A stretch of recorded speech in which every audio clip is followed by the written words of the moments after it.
Itiyoophiyaan torban kana keessa yeroo sadaffaaf har'a magaalaa Maqalee samiirraa kan haleelte yoo ta'u humnootiin TPLF dhabamsiisuuf duula gaggeessitu waggaa guutuuf deemaa jedhameera. Kana irratti gabaasa ergame namoota dubbisa. Televiziyoonni waatiin to'atamu oduu baaseen haleellaan kun walakkeessa magaalaa Maqaleetti geggeeffame jechuurra taree miidhaa dhaqqabe garfageenyaan waan ibsan jiru.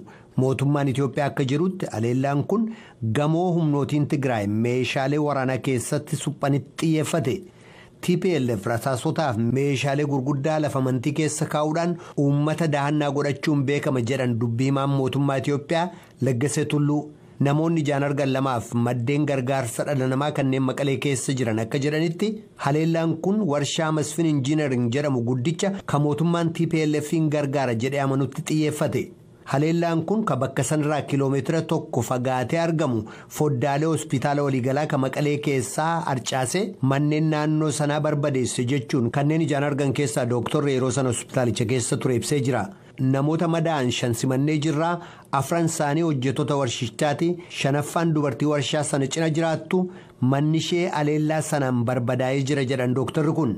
Dubbiimaan tokkummaa mootummootaa Faraan Haq kibxata galeessaa urga baastotaaf akka ibsanitti handaara magaalaa Maqaleetti namni kabiraan tokko ajjeefamuun himamee jira.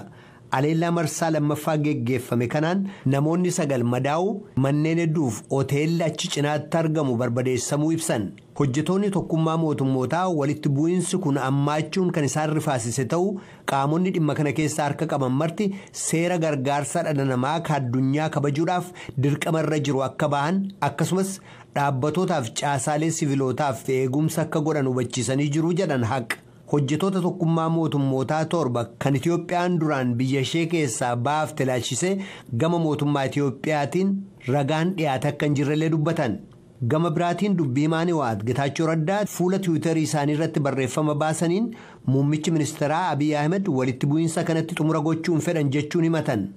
Nagaaf dhaabateen beekuu haleellaa geggeeffamutu gara furmaata karaa nagaatti safidaa jedhan. Kanaafis ragaan haleellaa Maqalee irratti geggeeffamuun uummata shororkeessuu isaati jedhanii kunis duula waraanaa geggeeffamaa jiruun waan injifatamaa